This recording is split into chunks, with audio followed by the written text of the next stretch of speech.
es jueves y nos ponemos en forma con nuestro entrenador personal, con Óscar Ródenas. ¿Qué tal, Óscar? Muy buenas tardes. Muy buenas tardes, Jessica. Un placer estar aquí como cada jueves. Bueno, en los anteriores jueves hemos hablado de todo, de cómo poder hacer ejercicio sin necesidad de ir a un gimnasio en la calle, en casa. Hemos hablado también de alimentación, pero hoy vamos a profundizar más sobre alimentación, pero sobre todo también sobre ejercicio en un rango de edad, en un sector que nos interesa a todos porque es el futuro. Vamos a hablar de los niños y niñas, en ese que es necesario, ¿no? Ese ejercicio que empiecen, al final es una educación también, ¿no? Desde bien pequeños. Los niños, yo no diría tanto que tienen que hacer ejercicio como tal, es decir, Sí. no tienen que hacer una rutina de ejercicios, sentadillas, flexiones, etc. Los niños tienen que moverse, Ya. tienen que desarrollar las Oye, habilidades ya se mueven motrices. bastante, ¿eh? Sí, pero bueno, es bueno adquirir capacidades, ¿no? pero a partir de cierta edad cada vez se mueven menos. Ya, eso Cada es vez verdad, utilizan son mucho más sedentarios. mucha tecnología Sí. y se mueven mucho menos. Yo veo mucho en los parques, evidentemente a los 4, 5, 6 años no, pero ya con 10 años, 11 años, que no juegan.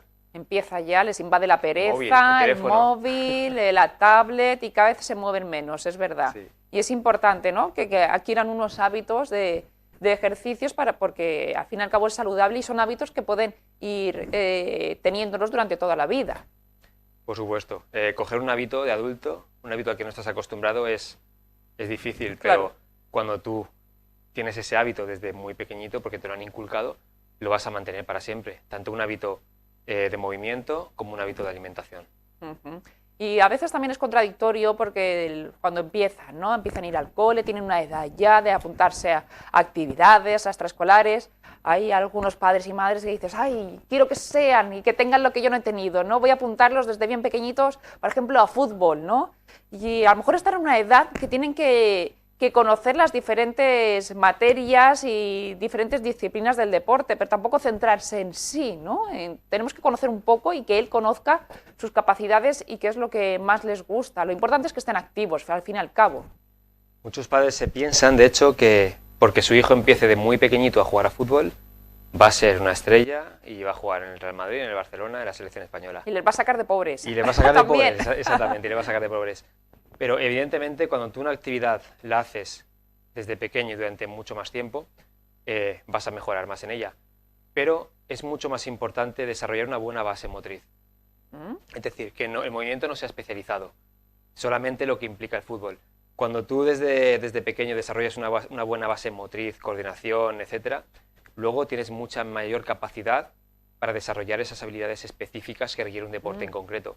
Con lo cual mi recomendación es que los niños de pequeños practiquen de todo, no Sí. fútbol, no baloncesto, sino un poquito de todo. De todo, ¿no? Todos los deportes, todo lo que sea movimiento y no solo deporte reglado de competición, Sí. cualquier tipo de actividad que implique moverse de distintas formas, juegos, etc. Y a partir de llegar a un momento en que ellos digan, quiero hacer fútbol, quiero hacer Claro. atletismo, quiero hacer baloncesto, y estarán mucho más preparados para ello. Por ejemplo, ¿no? Ahora se está de moda en extraescolares, en los centros educativos y todo, en esa etapa de infantil, pues la psicomotricidad, es la materia que ellos tienen en extraescolares. Es para eso, ¿no? Para empezar a introducirse en ese mundo del deporte. Sí, como digo, para adquirir esas habilidades motrices y aprender a moverse. Porque hay habilidades que o se empiezan a trabajar desde pequeñito o luego crean una serie de déficits. Por ejemplo, Sí. en el desarrollo motor de las personas, el gateo es una etapa muy, muy, muy importante. Sí. De hecho, las personas que se han saltado esa etapa luego suelen tener problemas de movilidad en caderas Muy curioso o eso, déficits, ¿eh? sí, déficits motrices. Es muy importante que los niños se arrastren por el suelo, Sí. repten, que gateen y que después caminen. Pero que caminen cuando estén preparados para ello. Hay muchos padres que están obsesionados con que sus hijos anden. Ay, ha cumplido el añito y no vamos camina, a como hacer dicen, y vamos a hacer ¿no? que A ver, anden, vamos a claro, hacer que anden. Un niño andará cuando tenga que andar. cuando esté Y hasta preparado. que A no lo mejor esté está preparado, adquiriendo otras habilidades, ¿no? Antes. Exactamente, y habilidades muy, muy, muy importantes. Ujú. Además, Bueno, todas esas habilidades van a favorecer la plasticidad neuronal. Bueno, y entonces, como dicen, a los 6 meses, pare la boca y el culo en el suelo, para que Exactamente. empiecen a rezar, ¿no? Exactamente. Y así empiecen a moverse y al final es como decíamos, ¿no? Empieza desde esa etapa, desde muy pequeñitos, desde bebés, pues reptando, gateando Y luego las siguientes etapas que estamos hablando, eso ya de 4 o 5 años, la introducción al deporte, que realmente es la introducción a la actividad física, también donde ellos mismos empiezan a medirse, ¿no? Y decir, mira, he logrado hacer esto hasta aquí, y empiezan hasta ellos mismos dentro de sus posibilidades y sin competir con otros, me refiero, compitiendo contra ellos, con ellos mismos, ¿no? Hasta dónde pueden llegar. Es algo también, una manera de hacer deporte. Sí, competir contra ti mismo es una forma muy buena de superarte, pero además el ser humano es competitivo por naturaleza. Los niños desde pequeños ya compiten unos con otros. Entonces, cuando tú metes a tu hijo Inevitable. a un deporte, aunque a él le guste, Sí. aunque sea el que él te ha dicho quiero este deporte específico, a lo mejor tu hijo es el peor de todo el grupo, el que peor se le da. Sí. Y entonces eso puede hacer que ese niño sienta frustración. Es decir, soy el peor, no valgo para esto.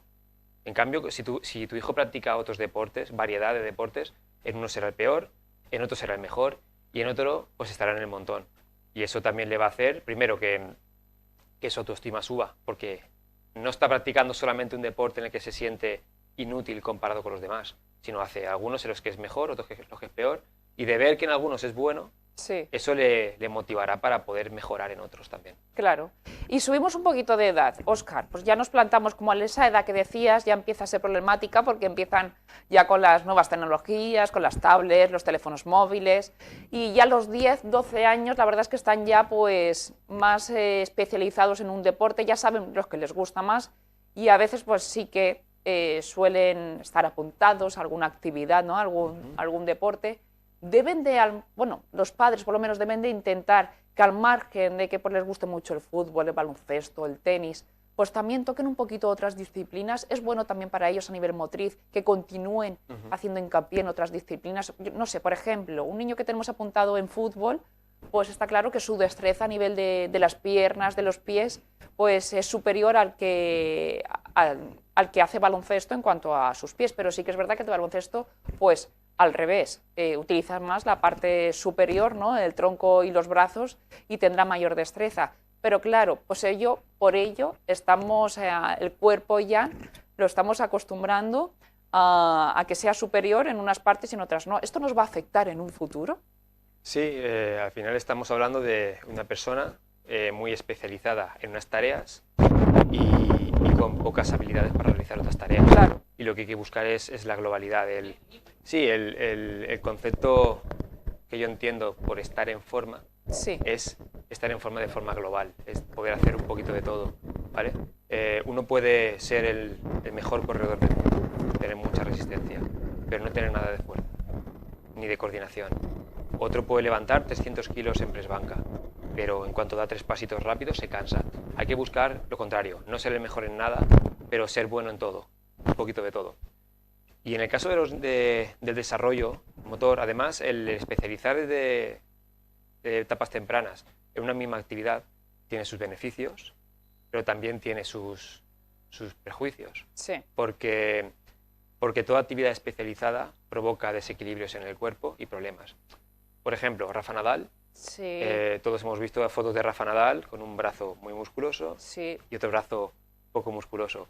Esa diferencia de La tamaño, caerá problemas también, de peso, ¿no? el Rafa Nadal suele tener problemas de hombro. Además, Claro. el tenis, por ejemplo, es un deporte que se hace mucho este tipo de movimientos. Sí. Crea problemas de desequilibrios en la parte anterior y posterior del hombro. Pero si en lugar de tú hacer solamente ese tipo de movimientos, realizas variedad de movimientos, vas a ayudar al cuerpo a saber corregir esos desequilibrios. Y además, al fin y al cabo, un niño que haya practicado muchas actividades diferentes acabará siendo una persona, aparte de físicamente más capaz y más hábil, más saludable. Entonces se me ocurre, ¿hay algún entonces deporte que sea más aconsejado en esa edad infantil, en esa etapa? No sé, el atletismo o algún deporte que sea más general, que podamos mover todo el cuerpo. Lo recomendable es hacer de todo, como digo, hacer un poquito de todo. No apuntarlos a un deporte, sino a actividades en las que se haga de todo. Pues una semana jugamos a fútbol, una semana jugamos a esto, una semana enseñamos a correr, una semana hacemos juegos que no sean un deporte como tal. No hace falta que los niños hagan deporte en sí mismo. Entendemos el deporte como el movimiento. Realmente Sí. el deporte es actividad orientada a una competición. Lo importante es moverse, jugar a juegos. Por ejemplo, también en familia, para que vean que no es solo fuera de la familia, Claro, fuera, o sea, en el entorno escolar. por Podemos supuesto. irnos un fin de semana a hacer Podemos irnos a hacer senderismo. senderismo a la montaña todos Podemos juntos, saltar ¿no? la comba en el parque. ¿También? Podemos hacer carreras de sacos, carreras a gatas, Ah. carreras de ranas. Podemos hacer muchas cosas. Sí, sí, al final son actividades, ¿no?, que activamos nuestro organismo, ¿no? Y estamos pues generando actividad entre nosotros y eso es deporte, todo, Eso general. es todo deporte y movimiento, que es lo También, saludable. como decía Óscar, pues que vean que podemos hacer deporte en familia, porque con todo pues esta pandemia, en la época de confinamiento, aún yo creo que pues esos niños que están muy acostumbrados a las nuevas tecnologías, las tablets, los móviles, pues ha hecho mucho daño también ese Sí. confinamiento en eso. Entonces se han hecho un poquito menos activos en ese sentido. También tienen que ver que ahora que vuelve un poquito más la normalidad, que vuelva también la actividad en cuanto pues a nivel familiar, ¿no? Que vean que se puede hacer actividad con amigos, con familia. Sí, la familia con no el tiene que ser entorno más solamente cercano. esas personas con las que desayunas, comes, cenas, que te mandan al colegio y que te bajan al parque. Debemos de dar ejemplo también, También ¿no? puede ser la familia de esas personas con las que juegas en el parque, Mm, incluso con las que juegas en casa un día de lluvia. sí. Hay un montón de juegos, aparte de juegos de mesa, de juegos estáticos, se pueden hacer un montón de juegos de movimiento en casa, en el pasillo, en el salón, sin tener mucho espacio. Bueno, en todo este tiempo de confinamiento, como has dicho eso, al hilo de eso, pues hubieron muchos vídeos que se subieron pues para que los niños estuvieran activos, se aprovechaban hasta el pasillo haciendo circuitos, Sí. pues en vez de conos se utilizaba botellas de agua, cartones de leche para que fueran corriendo haciendo zigzag. La verdad es que fue un tiempo pues muy curioso a nivel creativo, que tuvimos que sacar todos para que por lo menos no estuvieran tan sedentarios, sentados en el sofá, ¿no? Sí, y además eso me encantó verlo porque demuestra que el límite está en la imaginación de cada uno. Sí. Que, como dije el primer día y como dije el segundo día, no hace falta grandes espacios ni materiales sofisticados para jugar o para hacer ejercicio. Ujú. Pues la semana que viene, Óscar, si te parece, vamos a seguir hablando de niños, pero en este caso, como hemos hablado en otras ocasiones de alimentación, hablamos de la alimentación de niños, en los niños, que nos preocupa mucho y que la verdad, aunque parece que se empiezan a coger buenos hábitos, pues es complicado con todo este mundo, aunque la verdad es que ahora con esas nuevas noticias que se prohíbe los alimentos con un nivel de azúcar, los anuncios en televisión, Ujú. yo creo que va a venir mejor. A mí me parece una gran noticia y ya adelanto Sí. para la semana que viene. Los niños son los que peor comen en la casa. Ya, me lo creo. Gracias, Óscar, por estar con nosotros. Muchas gracias a ti. Bueno, ya saben ustedes que continuamos aquí en Vive la Gente. Lo único que